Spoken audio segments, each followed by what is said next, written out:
Did you know there's a better way to learn English than just studying a dictionary? In today's English lesson, I'm going to teach you 25 idioms that every American knows so that you can upgrade your English conversations. Let's get started. I'll teach you the idioms that we actually use in our conversations, and I'll show you some examples of how you can actually use them when you speak as well. To go hand in hand. Hand in hand, hand in trotter. Now, when people walk together, we say they're walking hand in hand if they are holding hands. In our everyday English conversations, we want to say that two things go together very nicely. We say they go hand in hand. For instance, practicing English every day and speaking like a native English speaker go hand in hand because the more you practice, the better that you will sound. This next phrase, it can be applied in a lot of different ways.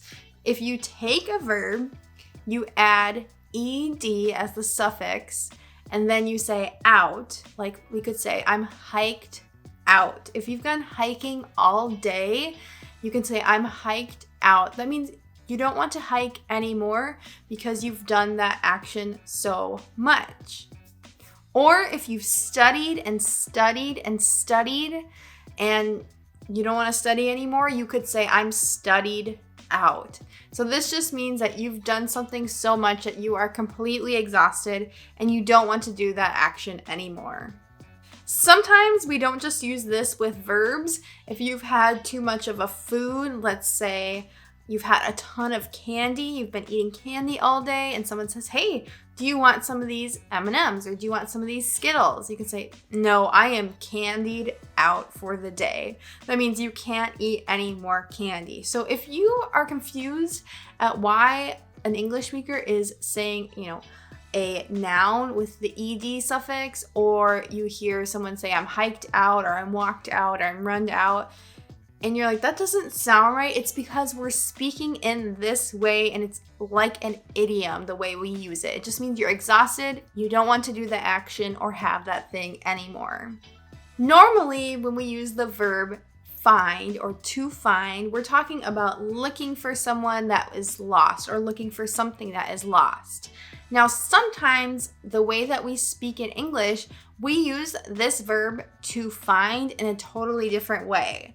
So if you think that someone is funny, you can say, I find them funny. This means, you think that they're funny, they are funny to you.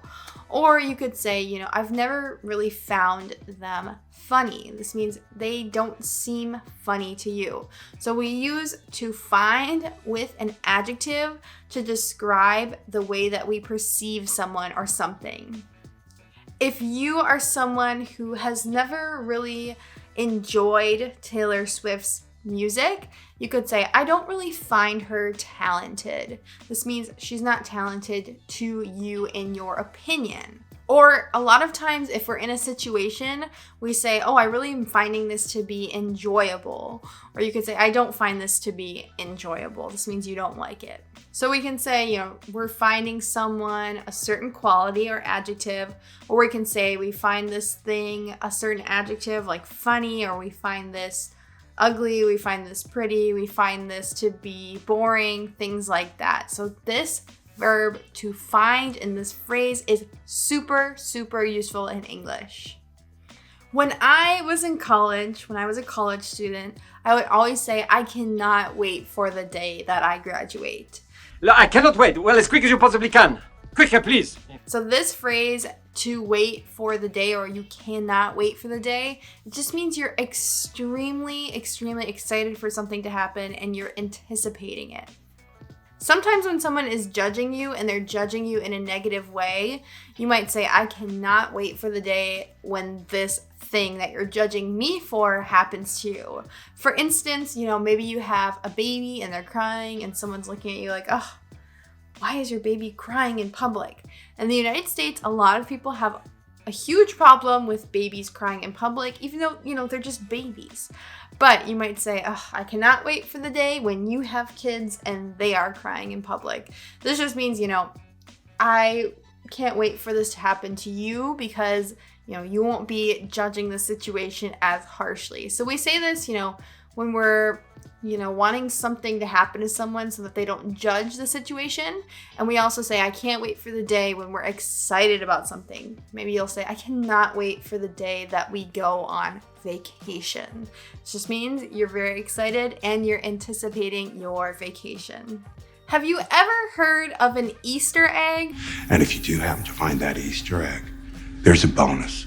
Of course, in the United States, Easter is a holiday that some people celebrate religiously, and there's also a non-religious aspect to Easter where we tell children the story of an Easter bunny coming and bringing eggs with little prizes and candies inside and getting an Easter basket with some gifts inside as well. It's kind of a strange tradition, but sometimes we use that term Easter egg to mean that there are things inside of a movie or a video game that reference something else outside of the movie, the television show, or the video game. When I think of Easter eggs in this context, I think of the Disney and Pixar movies because a lot of times those movies will have little items in the background of the movie that reference the other movies. For instance, in Finding Nemo, there are a ton of Easter eggs that reference other Pixar movies. If you've seen The Incredibles, there is a newspaper with Mr. Incredible on the front that a kid is reading inside the dentist's office in Finding Nemo. If you haven't seen these movies, I recommend it because even though they're children's movies, they are so entertaining. And if you've watched them before, you could watch them again and learn some English while reading the captions or the subtitles.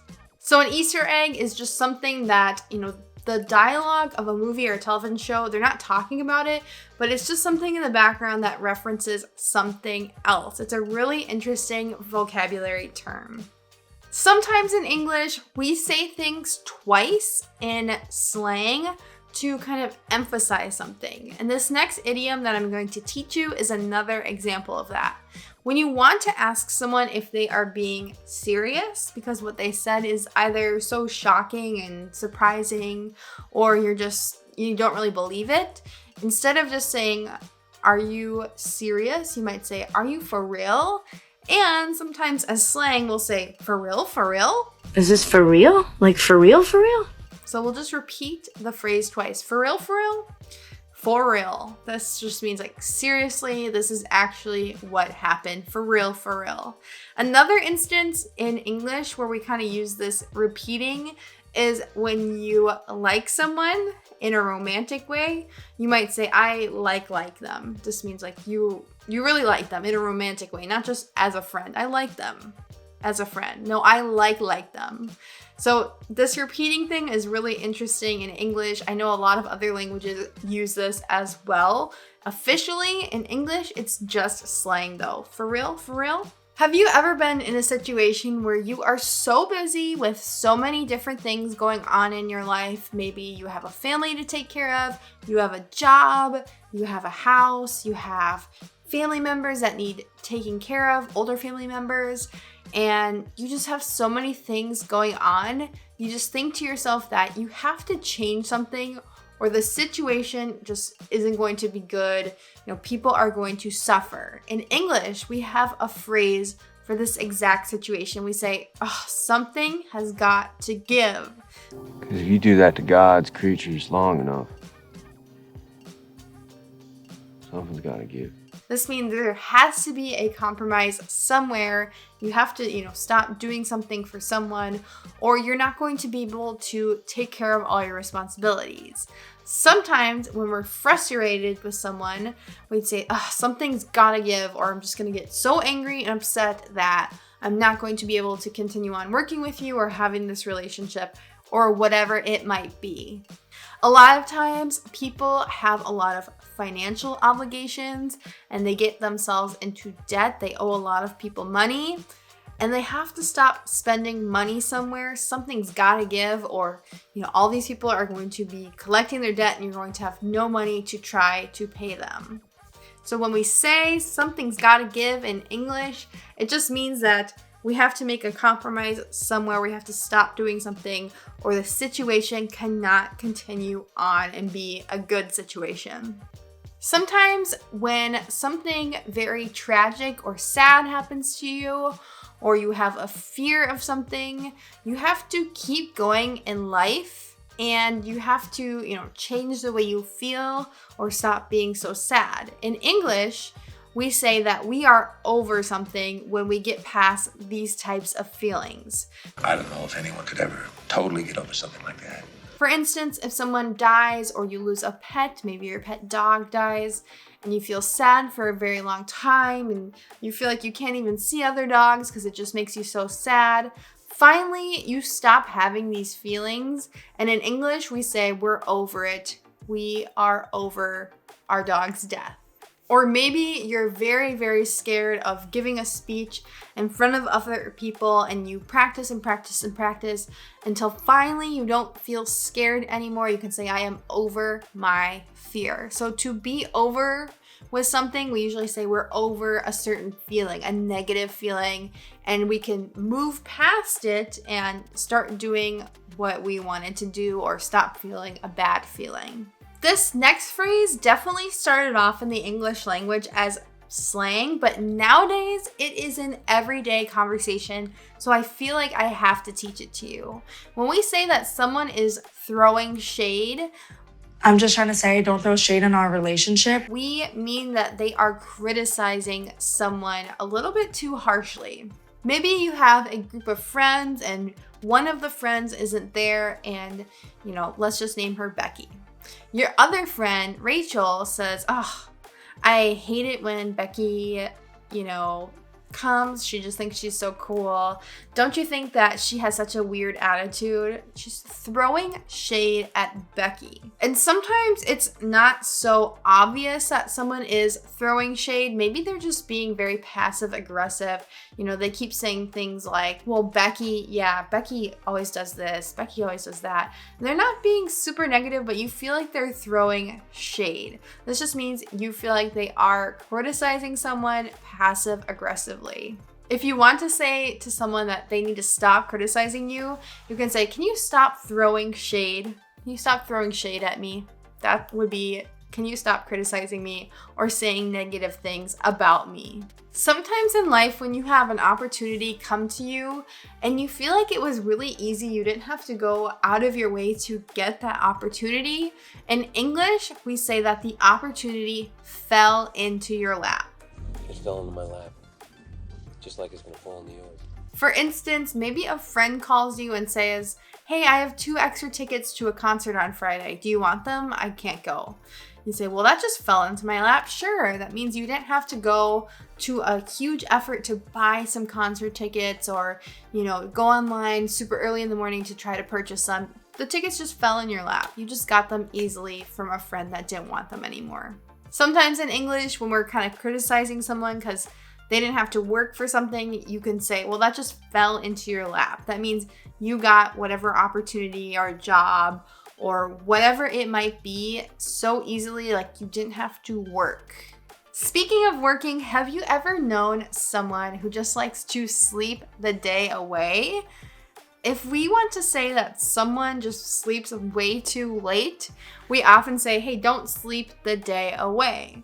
Now, this phrase, the day away, we can use this with a lot of different actions. We can say, hey, are you just reading the day away? This means you're sitting and reading a book so long that the day is almost going to be gone. You're going to spend all your time doing that activity. Sometimes when I start cleaning, it feels like I'm cleaning the day away. I just cannot stop cleaning. It's using up all my time in the day. For crying out loud. Crying out loud! Hey! You will hear Americans use this expression all the time, and it's more of a mild exclamation when you're, a bit upset about something, you're surprised about something, or you're annoyed about something, and it's better than saying an inappropriate swear word. For instance, if you're driving and the driver in front of you is going way too slow for the flow of traffic, they're going well below the speed limit, you'll say, for crying out loud, why is this person driving so slow? So you'll definitely hear American speakers use this phrase when they're super annoyed at something or they're just kind of surprised. For crying out loud, I can't believe food has gotten so expensive. Like, we're annoyed, we can't believe it. When we want to say that someone has done something a little bit too much, we say that they have overdone it. It's better to overdo it. Or if we want to warn someone not to do something so much, we can say, don't overdo it. So for instance, you might tell your children, don't overdo it on candy, or don't overdo it on television. Or you could say, you know, I don't like my food super spicy, so don't overdo the spice. We use this phrase to mean don't do something excessively or too much. A lot of times when you're learning a new language, you don't understand why something is funny, or you didn't understand why there was a joke in what a person has just said. We actually have a phrase that means just this. We say we've missed the joke. So sometimes you might have a joke, and if a person doesn't laugh, you might say, oh, I think you missed the joke. That means, you know, you didn't understand why that was funny. Maybe there was something that happened earlier that you didn't know about, or for some reason you didn't understand the joke. Or if you don't understand why everyone's laughing, you could say, hey, I missed the joke. What's so funny? So this phrase, to miss a joke, means someone doesn't understand why something was funny or a joke. One time I had a new job, and the person who was in the same role as me before was very good at the job, and so all of my new coworkers said, you have big shoes to fill. You have big shoes to fill following your husband like that. So when you say this phrase, you have big shoes to fill, it's an idiom that means there are high expectations for you in this role or position or job, because the person who had the position before did really good things as well. Oftentimes when sports teams get a new coach, if the last coach was very successful and had won a championship, the fans of the team might say, you have big shoes to fill. In English, we have two phrases that you have to know that means that someone is indecisive. When someone is indecisive, they cannot make a decision. Sometimes we say they are wishy-washy. You're so wishy-washy. And sometimes we say they can't make up their mind. Wishy-washy, or saying that someone can't make up their mind, it just completely means that they cannot make a decision or they cannot be sure about something. A lot of times we will be critical of politicians in the United States that seem to change their decision on something, and we'll say they're very wishy-washy. So this term, wishy-washy, it's definitely used in a more negative way than saying that someone is indecisive or they can't make up their mind. If you want to say almost the opposite of this last phrase, you can say that someone is sticking to something. You've never been able to stick to a decision. Oftentimes when we say that someone is very committed to a goal, they are not going to quit. We can say they are going to stick to their goal. This means they're not going to quit or change their mind on what they want to do. Maybe they said they are going to lose 50 pounds by the end of the year. You would say that they are sticking to their goal of losing 50 pounds by the end of the year because they're exercising every day and they are eating healthy no matter what. Oftentimes in English, we also say we're going to stick to our decision if we're not going to change our mind or be wishy-washy. We're going to make a decision, yes or no. Maybe our decision is yes on something, and we are going to do it because we said yes. We are going to stick to our decision or stick to our promise even. When something has failed to meet your expectations, you can say that it was a letdown. You might be let down. So you can use let down as a verb, meaning to disappoint someone, or if you want to just describe a whole situation or a whole event or even a person as disappointing, you can say it is a letdown. Maybe you watched a movie on Netflix that someone said is so good, it's going to be amazing, you're going to be so surprised and thrilled at the movie. But when you watch the movie, you actually think it's pretty boring and you stop halfway through.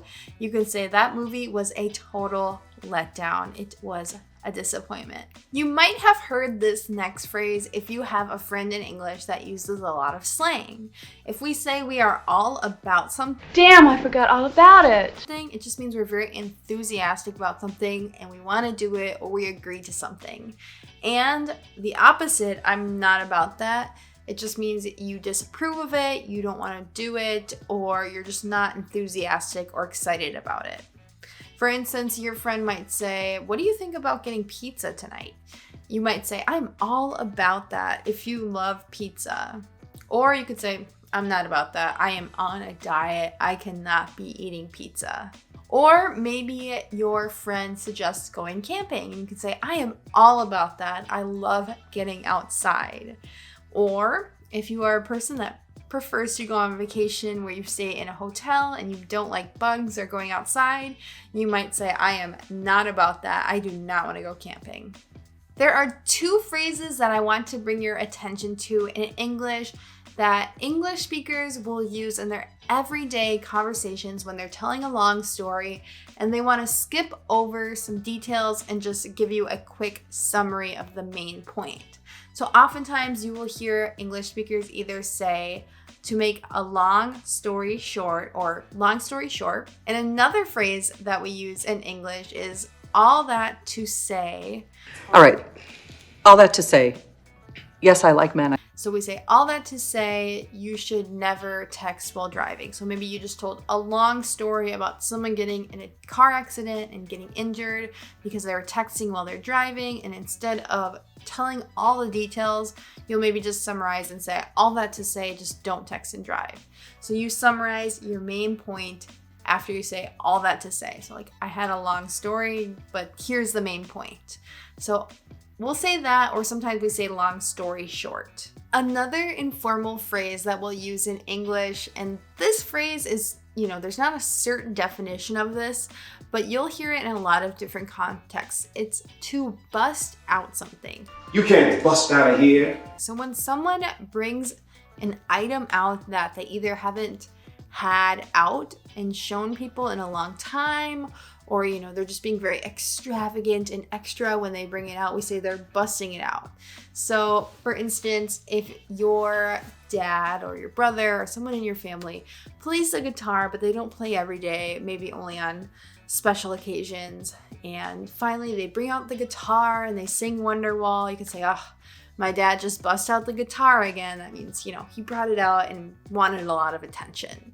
Sometimes parents will bust out old photos when you have a new boyfriend or a new girlfriend at your house, just to kind of embarrass you and, show them these old things that they don't normally have out to see, but they're busting them out. They're showing them, and it's kind of extravagant and extra. Another really funny way to use this phrase is we say, like, where did you bust out those moves? This means like when someone starts dancing and you've never seen them dance before, you can say, where did you bust out those moves? They're really dancing and they're really into the song. Or sometimes we say just bust a move, which means, someone is dancing in a really extra and extravagant way. So this phrase, to bust out, you'll hear a ton in English conversation, in everyday conversation. If you ever watch advertisements or commercials in English, you'll often hear the speaker say, something is right around the corner. Right around the corner. To the right as you go out the door. So we're not talking about a physical location when we say it's right around the corner, but we mean that something is coming up in a short amount of time. So a lot of times in advertisements, they'll say Christmas is right around the corner. This means they want you to anticipate Christmas because it's coming up very soon on the calendar. Or you might say to someone, graduation is right around the corner. Have you thought about what you want to do with your career? So because you're going to graduate from college in such a short amount of time, it's important that you anticipate what you're going to do for a job next. If you ever want to ask someone's opinion on something in English in a very casual way, you might ask someone, what's your take? What's your take on all this, honestly? So when you use this phrase, what's your take? It just means the exact same thing as what's your opinion on this? Or sometimes we say, do you want to hear my take? This means, do you want to hear my opinion or my view of the situation here. Sometimes on podcasts, I hear the host say, I have a hot take on this. This means that they have a controversial opinion on something or a very original opinion on something that not a lot of other people might share. In a business situation, your boss might say, now that I've told you guys how I feel about this, I want to hear all of your takes on it. This means all of your opinions. So in English, we can use take and opinion interchangeably. I would say take is a bit more casual, but it's becoming more and more popular in everyday speech. You may have heard an English speaker before warn someone to not get ahead of themselves. Don't get ahead of yourself. This phrase is used to caution someone of being too confident about a situation. So for instance, maybe your friend starts dating someone else and your friend is very excited about this new relationship and they're already thinking about their future marriage and their future children. You might want to say, hey, don't get ahead of yourself. You're not even sure if you guys are going to go out on another date or officially become boyfriend-girlfriend. So you're telling the person, don't assume that all these future events are going to happen. Or maybe, someone's really excited about a new job and they're like, I am going to be the boss of this company someday. You'll say, hey, don't get ahead of yourself. Have your first day and see if you like the situation first before you start planning out your entire future based off getting this job. So the phrase is don't get ahead of yourself. It's good advice to give to someone who's planning out way too far in advance, even though, a lot of things aren't certain or for sure yet. There are so many idioms in the English language that have to do with cards or card games or gambling even. This next phrase is if you play your cards right. Could be. You play your cards right. Now you're telling someone if they make wise decisions, then something will happen. Often something very positive for them. So if you play your cards right, you might get to go on vacation soon. If you want to tell someone, they should be nice to you because then you might do them a favor, you might say, if you play your cards right, I might buy you dinner. This means if you're nice to me, if you're polite, I'll pay for your dinner. So you're saying, you have to act good in order to have this thing happen. So if someone has a job and they're saying, I hope I can get a promotion soon, you might say to them, hey, if you play your cards right, you will for sure get a promotion or a better job by the end of the year. Now you know 25 more useful English phrases. Make sure to watch the next English lesson from my channel. I teach you so many great phrases that you can use in your everyday conversations just like these ones. And check out EnglishWithKayla.com to try out my English course, Upgrade to Native English Conversation. I'll see you guys in the next lesson. Goodbye!